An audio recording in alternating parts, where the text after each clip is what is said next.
Começando agora mais um E-Show. É empreendedorismo, é inovação, é você à frente do seu negócio. Vou já chamar o meu parceiro de bancada, parceiraço. Vem pro E-Show, Cid Alvarez, Tintim, suas palavras, Cid. Grande Cid, seja bem-vindo. Cid, hoje a gente tem coisa boa aí, hein? Coisa muito boa. Temos nosso queridíssimo Luiz Gastão Bolognese, que vai conversar com a gente sobre vinhos, sobre Espanha. Vai ser um programa bem legal. Vamos continuar nossa viagem pela Espanha, capitaneada pelo expert Luiz Gastão Bolognese, né? Que tanto já nos encantou por aqui, pela França, pela Itália, e agora aí desbravando a Espanha, né? Já tivemos em Rioja, Ribeira del Duero, Priorato e agora temos Catalunha Penedès. Eu quero agradecer, antes de mais nada, ao nosso patrocinador Mistral. A Mistral tá aí junto com a gente. Obrigado ao pessoal da Mistral. Vem pro E-Show, grande Gastão! Olha o homem aí, rapaz! Senhoras e senhores! Olha o catalão aí! Como estamos? Mandar um grande abraço aí para eles, né, lá da Mistral, Ciro Lila, o grande Ciro, Claudinha, não é isso? Isso. E o Maynard, não é isso? Um abraço. Como eles têm o maior portfólio de vinhos do Brasil, outro prazer que o E-Show tem me dado é isso, né? Eu cheguei e mandei um WhatsApp para a Claudinha, falei, Claudinha, eu quero provar o vinho do Castel de Remei. Eu, o Cid e o Flávio. E ela respondeu, conta com a gente. Então, além de tudo, a gente fica escolhendo o vinho ainda. Então, é um privilégio mesmo. Isso é um paraíso. Rodrigo, Claudinha e Ciro, é isso aí. Gastão, a gente está viajando pela Espanha, estamos na Catalunha. Ele com a camisa do Barça. Capital. Barça. Conta pra gente localização, principais características, etc. Nos situe de que região a gente vai estar falando. É impressionante, né? Se você olhar a Catalunha como região vitivinícola, ela teoricamente é pequena. Só que ela tem sub-regiões que deixam qualquer um louco, até o Luiz Gastão louco. Eu já estive visitando, a gente acabou de falar recentemente de Priorato, mais notadamente em Monsanto, que é uma região dos vinhos talvez mais valorizados da Espanha hoje. São vinhos muito, né, raros e caros.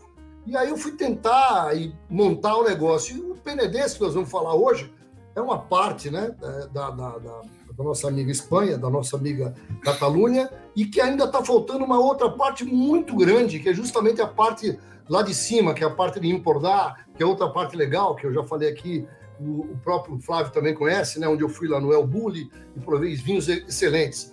E o que eu vou falar hoje também não inclui outra área que é muito parecida com uma área que nós vamos falar hoje, que é a região do Somontano. Então é mais uma denominação de origem, um pouquinho mais para o noroeste da Espanha, e fica, obviamente, eu também tive o prazer de estar lá, e você vê os Pirineus, todas as montanhas, já com a fronteira da França. Então, o que me provocou nisso, a sua pergunta é legal, é que a Catalunha é uma loucura pouquíssimo explorada aqui no Brasil. E aí vem a primeira parte mais técnica da sua pergunta, né? A Catalunha é uma região que ela tem um ícone absurdo, que eu até pensei em botar aqui, conversei lá com o pessoal da Mistral, a maior engarrafadora de vinho, de garrafas de vinho por dia, fica numa cidadezinha que o meu amigo Flávio vai mostrar agora, chama-se Sant Sadurní d'Anoia. Sant Sadurní d'Anoia é a capital, esse mapinha que acabou de entrar, é a capital da famosa cava. A cava é o espumante espanhol, que é praticamente lá uma religião, é um produto muito especial, a grande maioria deles, né, tirando esse gigantesco produtor, ele produz milhões de garrafas por dia, e esse cara, por exemplo, ele faz com o método Charmat. Mas a maioria dos pequenos produtores fazem o método clássico, que é o método Champenoise também. E a cava é um produto muito bom e muito acessível em termos de preço. Obviamente tem aqueles incríveis que são de lá. E ele é muito interessante pelo seguinte, ele é feito com uvas características e autóctones da região da Catalunha, que praticamente só lá que tem. Então, quando a gente pensar em Catalunha, a gente vai pensar em duas coisas. Primeiro, nas cavas, o carro-chefe dos espumantes da Espanha. Eu não sei se vocês sabem, mas a gente já falou aqui, quero reiterar para os nossos telespectadores, que o prazer que dá de ir na Espanha, sentar no restaurante, é que 100% de la mesa, no almoço, todo mundo toma vinho. 100%. É difícil você ir num restaurante lá e não ter uma garrafa de vinho. E a cava faz parte disso. Com relação aos vinhos tintos, Cid, aí tem um negócio interessante, né?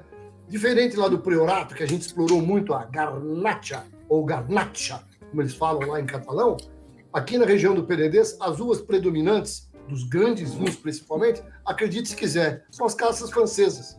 São basicamente Cabernet Sauvignon e Merlot, tem também um pouquinho de Syrah, e tem a nossa famosíssima, né? Que nós vamos mostrar lá de novo, que é a Tempranillo, que tem uma chamada Europa, se todo mundo lembra o nome dela. Volta só o mapa aqui para eu falar um pouquinho do mapa, do submapa que eu vou explicar aqui. Então, demorei para achar esse mapa também, porque esse mapa mostra de maneira bem clara, né? Como é que estão as regiões. Então, a gente falou lá da região do Priorato, lá embaixo, e Monsanto. Vamos falar hoje do grande Penedès, mas na realidade nós puxamos a sardinha para falar de uma denominação de origem que é mais recente, que é Costa del Segre, e também vamos falar um pouquinho de Conca de Barberá. Vamos falar das uvas aí. Então, olha que legal, já começou confundindo a cabeça de todo mundo, né? As pessoas, né, o brasileiro, ele é muito, né, a gente sabe disso. Estamos no mercado em construção e o mercado tem uma influência muito grande. E aquilo que eu falei já umas 10 vezes aqui, infelizmente, né, pela própria condição econômica do nosso país, aqui a pirâmide é muito pontuda, né? A gente é brilhante na importação e consumo de vinhos finos, vinhos caros. Nós somos o 10º maior mercado do mundo, mas em compensação a base da pirâmide não é boa, né? Porque as pessoas não têm poder aquisitivo. E quando a gente começa a beber vinho, a gente fica meio cá entre nós, meio bitolado ou meio direcionado pelas castas internacionais. Então, nessa região, especificamente da região de Cava e também de grandes vinhos brancos, de lá nós temos 3 grandes uvas. Uma que é essa, que é a Xarel·lo, que é uma uva extraordinária. É uma uva, por exemplo, você conhece a Xarel·lo desde quando? Eu conheço, porque eu provo Cava há muitos anos.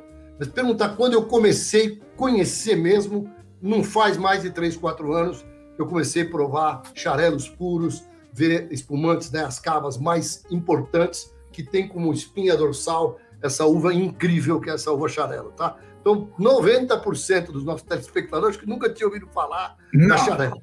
E depois a gente tem a próxima uva, que é a Macabeu. Essa sim a gente já falou. Por quê? Sim. Porque a Macabeu é a mesma que a Viura lá da Rioja. Né? E é Macabeu no sul da França. Então é Macabeu, tem muito no sul do Rhône, e mais para o Languedoc-Roussillon. E, obviamente, cruzando a fronteira, tem uma presença importante e é uma uva também importante na formulação das cavas, tá? E a última é a tal da Parellada, que é essa uva, também super autóctone da região, que faz essa composição. Então, a maioria das grandes cavas são compostas por essas 3 uvas. Algumas castas chegam ao grau de sofisticação, que eu acho que tem um lance importante. Alguns dos produtores, eu vou falar de alguns deles aqui, colocam um pouquinho de Chardonnay. Que o Chardonnay é aquela famosa branca lá da Champagne, que faz os melhores champanhes do mundo, tanto que existem os champanhes Blanc de Blanc. Então, a Chardonnay tem uma presença crescente na região como um todo, e cá entre nós vamos falar, talvez um dos melhores vinhos brancos que eu provei, o melhor, seguramente top 10 da região da Catalunha, é um Chardonnay puro, feito por um grande produtor, que nós vamos falar já já. Então, existem essas uvas estrangeiras, entre aspas, né?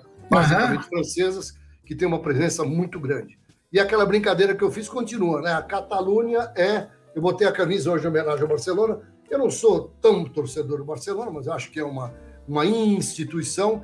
Mas antes de começar essa conversa, eu falei, o catalão é parecido com quem? Aí eu vou fazer uma sacanagem hoje. Catalão é igual gaúcho. É sempre do contra. Eu já falei. Se você é daqui, ele é de lá. Se você é de lá, ele é daqui. Então, o catalão é o gaúcho espanhol. É impressionante, é espetacular. Muito bom. Agora, Gastão, e as uvas tintas? São as que eu acabei de falar lá em cima, né, Flávio? São Mas basicamente... faltou uma, aquela... Calma, aí é a surpresa! Então, pessoal, eu brinco sempre, né? Uma uva que tem 7 nomes diferentes, 5 na Espanha e 2 nomes em Portugal, já deixa a gente intrigado e mostra a importância que ela tem. E aí, por sorte, eu até comentei isso com o Flávio, por sorte, esse vinho que nós estamos provando hoje, tanto o meu, que é o Oda, quanto o Gottinbru, ambos do Castel de Remei, eles têm uma pitada da famosa, vai jura, Ouro de Lebre. Quem é o Ouro de Lebre? Eu dei a aula para vocês. Olha que maravilha, olha que maravilha. Mesma coisa, os dois. Beleza. A Ouro de Lebre é o nome da Tempranillo na nossa amiga Catalunha. Então, eu já tinha provado para vocês que são do contra. A pessoa bebe Tempranillo e já fica ok, decorei. Não, mas na Ribera é tinta del país. Ah, tá bom. Ah, mas na Mancha é Sensibel. Ah, tá bom. Ouro de Lebre não dá. Ouro de Lebre é ser contra. É brincadeira, podia ser meio parecido, né? Tinta de touro, tinta del país. Agora, Ouro de Lebre é coisa de catalão. Olho de Lebre é o nome da uva, que é uma uva pequenininha, né? De alta densidade, que é essa uva maravilhosa que é a Tempranillo, que fez da Espanha, na minha opinião, o grande flagship da Espanha, ao lado da Garnacha. Valeu, Gastão. Olha, bela introdução.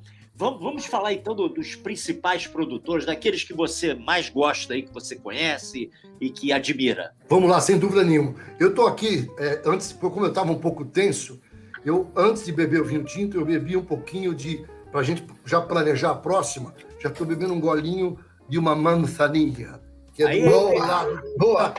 Do tangencial com o outro lado. Um é nordeste, o outro é sudoeste da Espanha. Eu também. Só para molhar a boca. Mas quero por quê? deixar claro que eu também. Mas Cid, por quê que eu fiz isso? Copas, 2. Mas por quê? Porque eu tirei umas lascas de presunto cru. Quando sobra na minha máquina de cortar frios, o que sobra do Ramon, ele não dá para cortar mais na máquina. Eu corto eles nos filetinhos. Na hora que eu vi aquele pedaço, cortei, falei, agora tem que ir uma manzanilla. Peço desculpa para os catalões de plantão, mas eu estou com o vinho aqui já aberto, já desde as 3 horas da tarde, que eu abri para ele dar uma respirada. Beleza. Então, é uma região super vasta do ponto de vista assim, e aí vem o lance de novo do Isso é uma Viagem, do E-Show, etc., né? E que a Mistral, obviamente, foi muito gentil. Eu visitei o Castel de Remei há bons anos atrás, e foi uma viagem lindíssima, né? Porque eu no coração da Espanha, e algumas coisas me marcaram naquela ocasião. Eu passei por uma cidade chamada Balaguer. Balaguer fica do lado do Castel de Remei.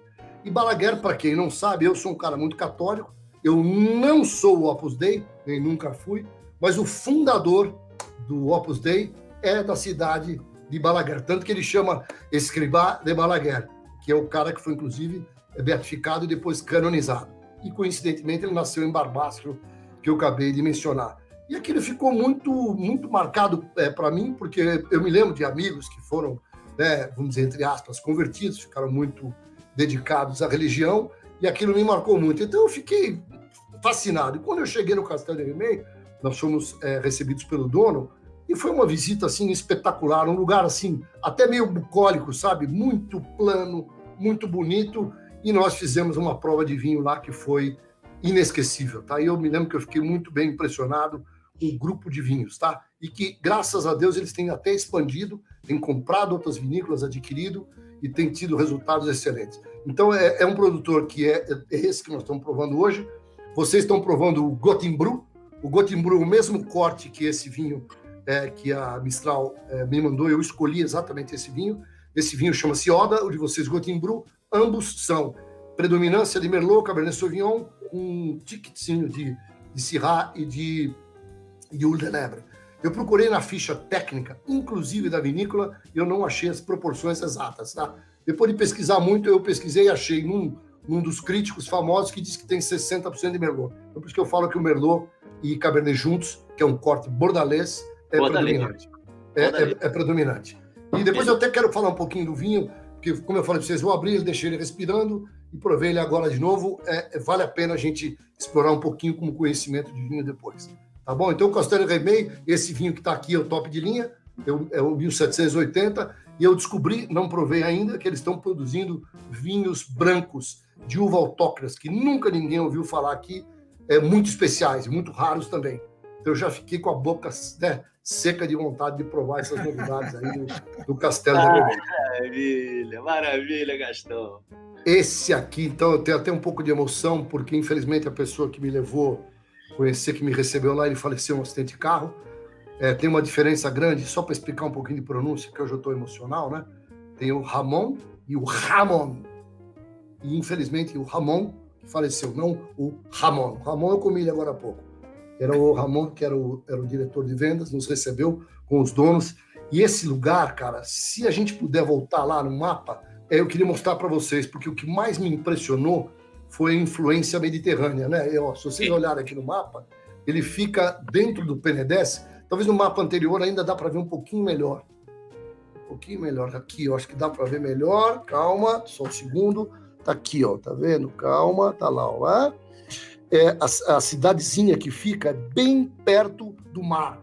Em termos dos vinhedos para o Mediterrâneo, a gente deve estar falando mais ou menos uns 30, 40 quilômetros, tá? E me impressionou muito. De novo, são vinhos que, na maioria deles, são também castas internacionais. E esse vinho, que é o top de linha, que é o Gran Caos, eu trouxe uma garrafa de lá 96, que é o ano do meu primeiro filho. Bonita garrafa, hein? É lindíssimo. Não, e o lugar é realmente espetacular, tá? Porque parece que você não está tão perto do mar, mas você sente que você está, como assim, se fosse uma Little Provence, entendeu? Uma Provence com sotaque catalão. E eu fiquei muito encantado com os vinhos, eles fazem coisas maravilhosas, fazem o Gran Caos, o Petit Caos e outra série de vinhos. E também, como o Castello Remey, desenvolvendo novos vinhos, novas castas autóctones, tá? E aí, só para responder um pouquinho, né, quando a gente pegou o Priorato, né, falou da Ribera del Duero, e a gente fala dos valores, etc., os vinhos do Penedès como um todo, da Catalunha, eles não são vinhos carésimos, tá? Se a gente tirar o Priorato, são realmente caros, né? Tem vinho do Priorato hoje que você compra por 500, 600 dólares, que eu falei da última vez lá, o Cruz Erasmus. Esses vinhos que eu estou falando aqui, a maioria deles não passam de 100, 150 dólares. Com uma exceção, que eu já vou falar já, vale a pena também a gente dar uma desfrutada. Mas essas são as duas vinícolas que eu tenho um xodó grande na região da Catalunha, que eu tive a honra de visitar, e que realmente produzem vinhos espetaculares, tá? Que é Castello Remey, que é o vinho de hoje, e o Can Ràfols dels Caus. É um nome bonito, né? Sempre difícil pronunciar, mas é isso. Can Ràfols dels Caus. É isso aí. Vamos pro próximo. Aí que vem a surpresa, né? Esse cara é um cara chamado Miguel Torres. Não sei se essa foto é do Chile, lá da Espanha, de baixo com certeza é da Espanha, é o Castelo de Vilmanda, que eu conheci, é lindíssimo. Esse cara é um empreendedor, tá? Esse cara é um cara que começou de lá, ele é de lá, da região da Catalunha. Ele criou um império de vinho, que praticamente temos em toda a Espanha.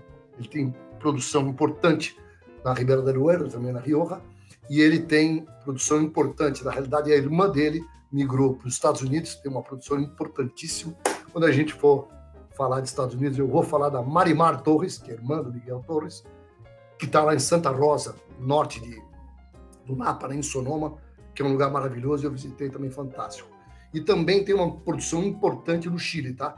Tanto que no Chile a empresa chama-se Miguel Torres, e também fazem vinhos muito, muito, muito legais, tá? Então, por falar de surpresa aqui estão os 3 grandes ícones do Torres da Catalunha, tá?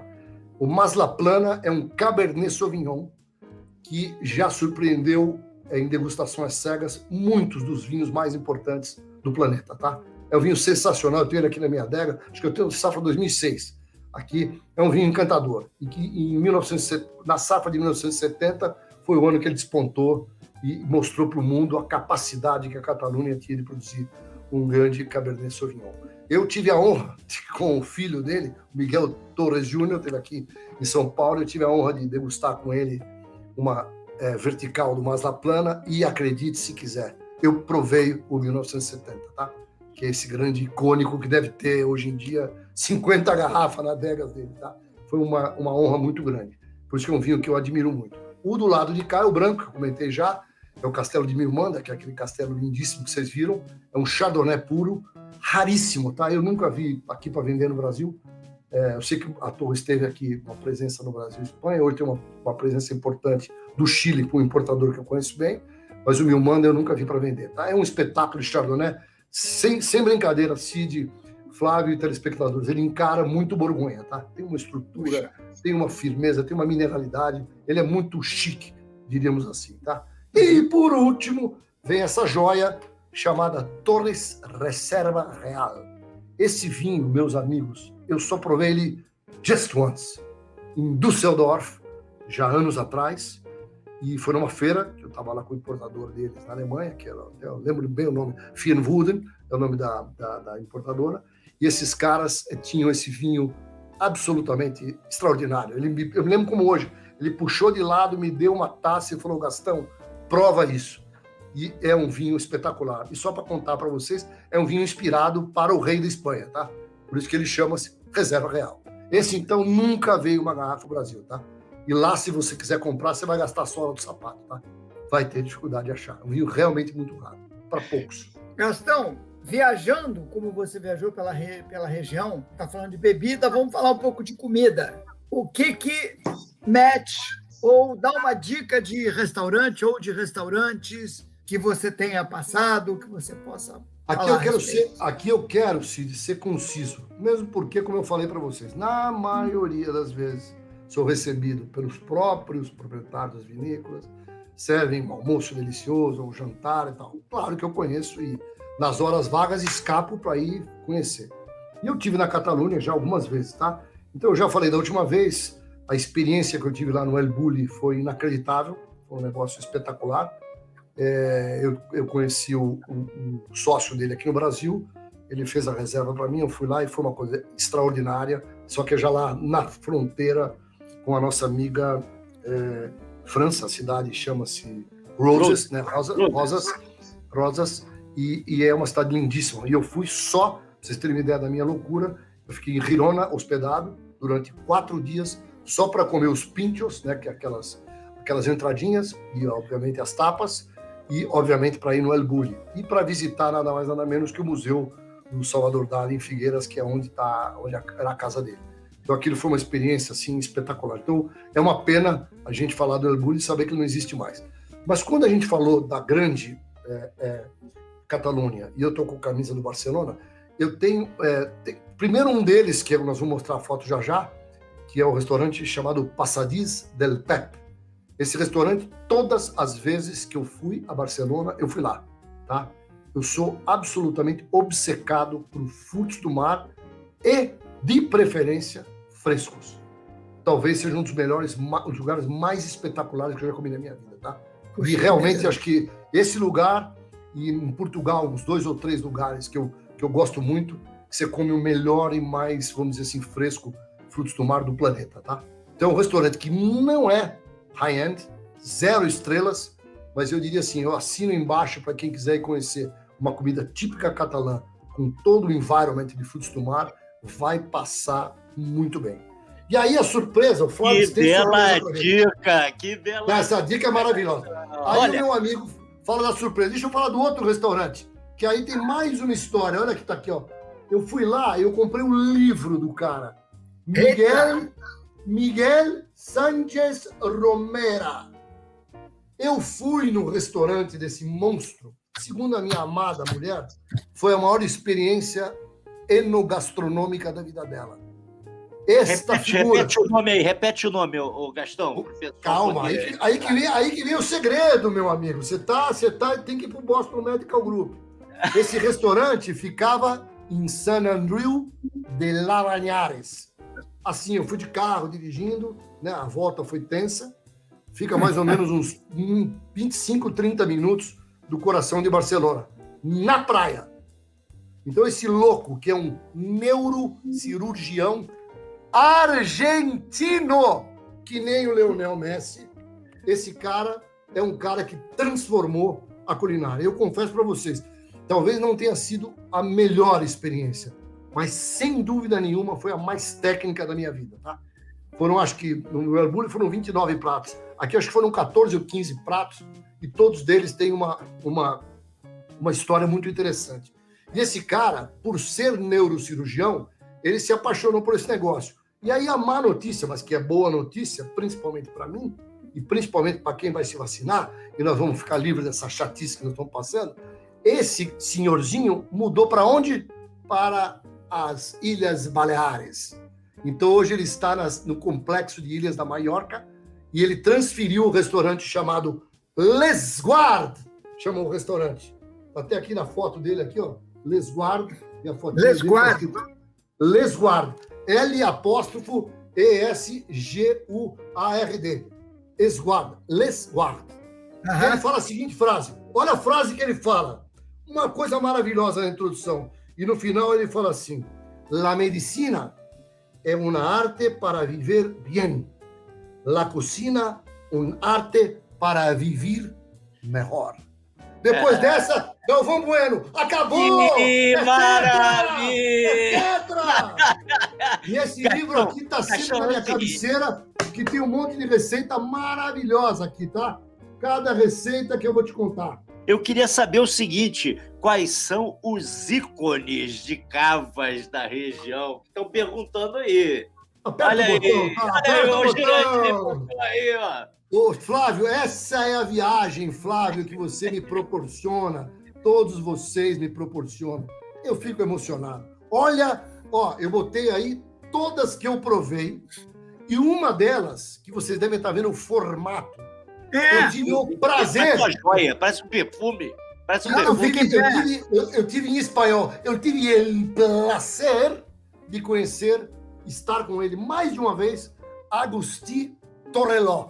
Agustí Torrelló produz essa cava chamada Cripta, que é essa exatamente, que ela não fica de pé, tá? Ela foi feita para botar num balde de gelo. Esse é o formato dela, vem numa caixa linda.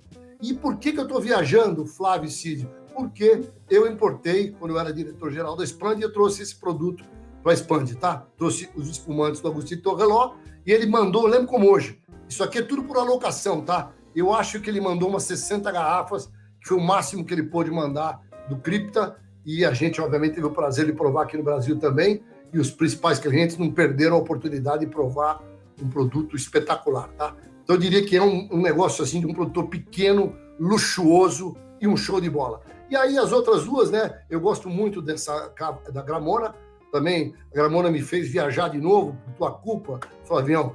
Foi a primeira degustação de azeite técnica que eu fiz na minha vida, foi na Gramona. A Gramona também produz azeite, e esse 3 lustros, que é o espumante deles, eu diria assim que pode se chamar, vai como Dom Perignon da Espanha, tá? É realmente uma coisa fora de série, tá?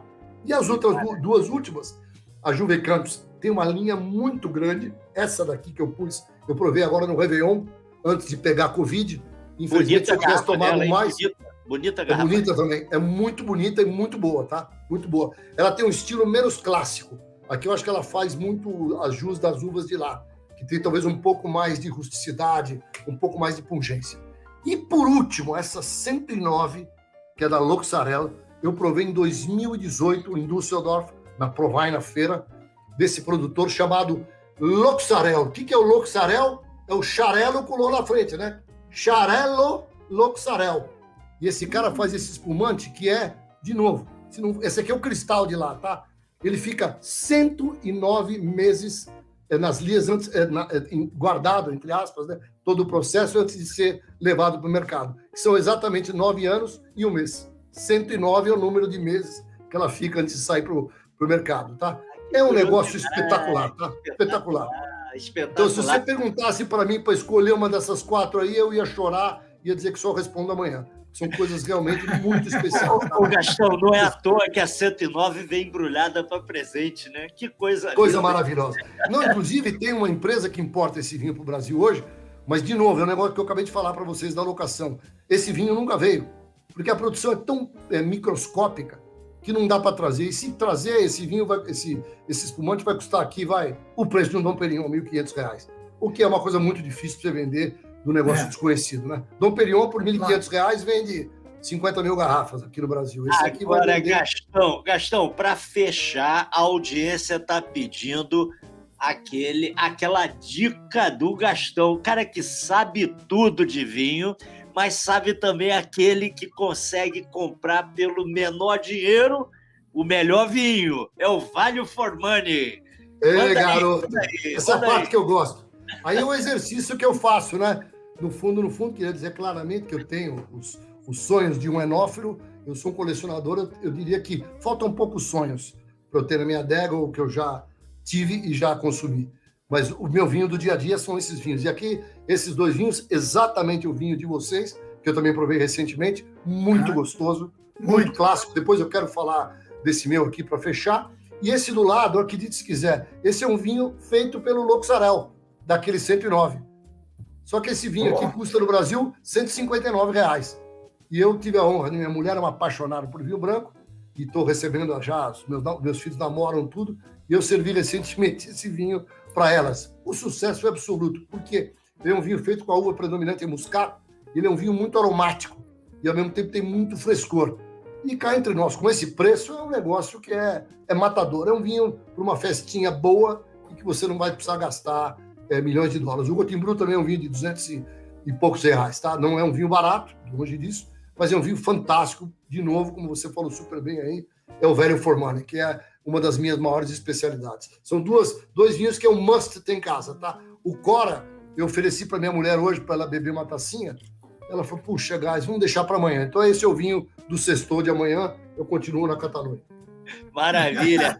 E as cavas? Ô, Gastão, e as cavas no Value for Money? Vamos lá. Gastão. De novo, olha lá, as que eu tenho provado, tá? Sem dúvida nenhuma, tem o Loxarel aí no meio, o Loxarel, que é a básica, 160, 170 reais também. Esse Tumbá, em homenagem ao vinho que se vocês provaram da última vez, lá o Plic Plic Plic, é do mesmo maluco que é lá da Palma de Mallorca, amigo do Rafael Nadal e família, mas produz esse aqui no Penedense. Chama Tumbá, que é o do elefantinho jogando as bolinhas para cima. Né? É uma delícia de espumante, tá? E o de cá, eu botei um vinho que eu vi ontem, o preço à noite, R$179. Você vê que ele tem uma belíssima apresentação. Eu provei ele já umas 3 vezes, não é safrado, nenhum desses é safrado, mas impressionante como esse espumante também é gostoso e fresco. Esse espumante chama-se Elícia e ele é da Freshnet, que é a maior produtora de garrafa de vinho do mundo e uma única fábrica. Maravilha, Gastão. Vamos agora entrar as visitas, né? A gente está lá na região vinícola. O que a gente vai visitar por lá, Gastão? A gente falou um pouquinho na última vez, né? Sempre que eu vou a Barcelona, você bota essa Rambla aí, dá vontade de chorar mesmo, né? Porque a Rambla por si só já é maravilhosa. E dentro da Rambla, numa entradinha, o entrador... Tem o mercado. Exatamente, tem o mercado, que é um espetáculo. Subindo do lado esquerdo. É uma coisa de matar aquilo, que tem um pouco a ver aí com o Passadilhos del Pepe, em termos de você fazer compras, por exemplo, das coisas que a gente ama, né? Dos Ramons ou dos frutos do mar também, né? É um negócio espetacular. E aí agora, a cidade... Pode falar. Eu ia falar que a cidade respira esse gênio chamado Antoni Gaudí, que eu também, né, só para vocês terem uma ideia, nas feiras de vinho que eu fui, alguns dos eventos são em casas do Gaudí, tá? Então eu fui na Cason Batló, num evento de vinho. O evento de vinho foi dentro da casa do Gaudí. E aí, obviamente, tem o Parque Güell, que é uma das maiores maravilhas, né? E por que não falar da Sagrada Família? Então, Barcelona, acho que em termos de charme mesmo, e aí eu estou com a camisa vestida aqui, eu acho Madrid uma cidade muito mais completa, tá? Como turista, do que Barcelona. Agora, o charme de Barcelona realmente é extraordinário, tá? Porque eu fiz as brincadeiras e tal, eu diria que Barcelona é a Rio de Janeiro da Espanha, isso eu não tenho a menor dúvida, tá? E toda a parte da costa, eu peguei o carro lá e fui para cima e para baixo. Tem praias incríveis, tá? Para você visitar, para curtir. É muito especial. Obrigado, Flavião, você botou aí a outra paixão que eu tenho, que é o Romiró, né?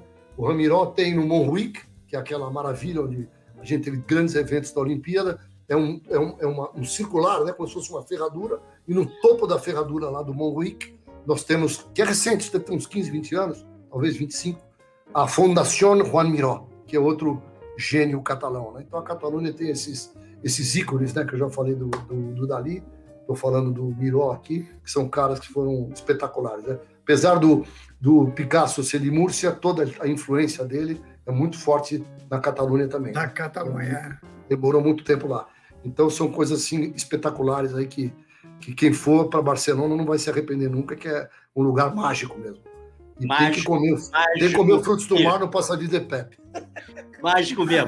Gastão, eu quero dar uma dica aqui para quem for a Barcelona, que é espetacular. É um happy hour num lugar que parece assim um boteco. É um boteco espanhol, catalão, tá? Que fica assim, mas olha, fica cheio, fica lotado. Parece uma torre de Babel, porque tem gente falando todas as línguas do mundo e tomando cava. O negócio é tomar cava numa tacinha pequenininha, que é esse lugar aqui, ó, Campaixano. Vou lá. Espetacular. É cava. Olha lá os pinchos, olha os pinchos. Olha lá. Os bocadilhos, olha lá. Bocadilhos e as tapas. Eu vou lá, quero ir. Exatamente, cara, isso é espetacular. É uma dica assim, olha, é como se estivesse para quem tá no Rio de Janeiro, um boteco, tá no Clipper, tá no Bracarense, o Campaixano é mais ou menos isso, cara. Olha, é espetacular. E para fechar, uma homenagem ao Gastão, que veio com a camisa do Barcelona. Eu trouxe essa foto aí. Camp Nou! Tá aí. Não pode deixar de visitar o Camp Nou. E se puder ver um jogo, né, Gastão? Eu vi uma final do Campeonato Espanhol lá. Eu cheguei sábado lá, meu filho me ligou, Flávio, pai, é final do campeonato, cara. E eu arrumei lá os ingressos e a gente foi ver a final espetacular. Daqui a pouco eu tava com a bandeira do Barça, eu sou Barça e tal, mas olha, maravilhoso. Só para te falar duas agora importantes. Eu fui para lá na lua de mel, tá? Lua de mel foi uma lua de mel inesquecível e eu fui para Barcelona. E quando eu passei no Camp Nou, fui visitar o Camp Nou, dizia assim, eu estava lá numa quarta-feira, dizia assim, sexta-feira, show do U2. E eu na época, gosto até hoje do U2, mas na época eu tinha realmente uma paixão pelo U2 e aquilo me deu uma dor na alma. Então, de novo, obrigado pelas essas lembranças. Eu e minha mulher falamos, ficamos aqui mais um tempo. Falei, porra, Bia, a gente tem um roteiro, vamos seguir o roteiro. A última coisa que eu queria falar sobre... Fica à vontade. Especificamente, eu queria falar sobre o vinho, tá? As pessoas me perguntam muito, eu convido a todos mesmo entrarem hoje no meu Instagram para ver o que eu escrevi desse vinho, tá? E assim, eu tento entender os gostos, né? Então, esse vinho aqui é um vinho de Cabernet Sauvignon e Merlot predominante, né? É um quase Bordeaux Blend, com aqueles temperinhos que a gente comentou com vocês. E é um vinho que tem um custo importante, né? 200 e poucos reais, 300 reais, por volta disso. E falei, putz, com o que esse vinho se compara? E é impressionante como esse negócio da influência, né? Mais mediterrânea, etc. Esse vinho é um vinho muito fresco, tá? Então, se a gente comparar, a pessoa pediu, eu digo ao Gastão, ontem mesmo, Gastão, compra esse vinho chileno aqui, eu escrevi pro cara, ó, porradão, hein? Isso aqui é coisa pra gente grande, muito encorpado. Ele respondeu, não, eu gosto de vinho encorpado. Esse vinho aqui, que o de vocês também que eu provei, são vinhos que são Cabernet Sauvignon Merlot predominantes, corte bordalês, mas eles são, primeiro, mais formais, menos exóticos e, na minha opinião, mais equilibrados de maneira geral. Então, por exemplo, você não sente aqui a madeira muito exacerbada, entendeu? Tudo meio milimetricamente colocado. Então, eu fiquei encantado e eu tomei essa decisão de abrir no meio da tarde, abri, botei na adega, não decantei, ele deu uma respirada, eu comecei aqui 6h30, quando eu entrei para fazer os testes com vocês, eu fiquei impressionado com o vinho, tá muito gostoso mesmo, uma belíssima experiência. Gastão, mais uma vez, brigadíssimo, tintim, foi ótimo, a gente fica viajando e louco para voltar para esses lugares e tomar esses vinhos e comer essas comidas localmente, né? Vinho realmente é uma viagem, a gente viaja aqui com o Gastão, com toda essa energia, né, que ele passa pra gente, esse conhecimento, né, ou seja, é de gente que conhece, que já esteve lá, já pisou lá, já conversou com os donos e fala, né, fala colocando alma no negócio. Olha, muito bacana, mais uma vez quero agradecer você, Gastão, por estar nos proporcionando, né, tudo isso e dizer aqui no ar, você é show, Gastão! Que maravilha!